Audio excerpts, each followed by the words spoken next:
নমস্কাৰ বন্ধুসকল, বৰ্তমান মই উপস্থিত আছোঁ আছামাম গেটত আৰু ইয়াত এটা জীৱন চোৱা আছে, যিটো জীৱন চোৱা আমি ইতিমধ্যে চফা কৰিবৰ কাৰণে ওলাই আহিলোঁ।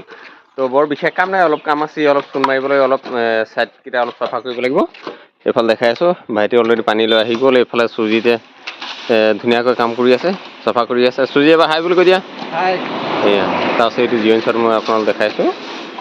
জীৱন চোৱা অলপ খহি গৈছে, জহি খহি গৈছে এইখিনি, আৰু সম্ভৱ এইফালে হিমাংশু লাগি আছে। হিমাংশু এই হিমাংশু লাগি এইফালে মেনা লাগি আছে।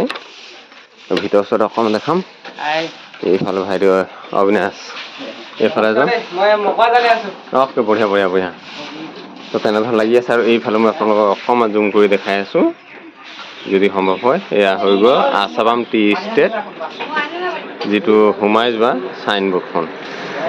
এয়া তো এনেধৰণে আমি ইয়াত লাগি আছোঁ আজি, আৰু চাওঁ এইটো কেনেকৈ কি ৰূপ দিব পৰা যায়। বৰ বিশেষটো নাই বাৰু, অলপ চূণ তূণ মাৰিবলগীয়া আছে, চূণ তূণ মাৰিম স্কোৱাৰটো। চ' আপোনালোকে ভিডিঅ'টো চাই থাকক, আৰু ক'ৰবাৰ ভিডিঅ'ত চাই আছে আপোনালোকে জাষ্ট কমেণ্ট এটা কৰি জনাব নাপাহৰিব। তেতিয়ালৈকে নতুন লুক দিয়ালৈকে আপোনালোক বিদায় লৈছোঁ, তেতিয়ালৈকে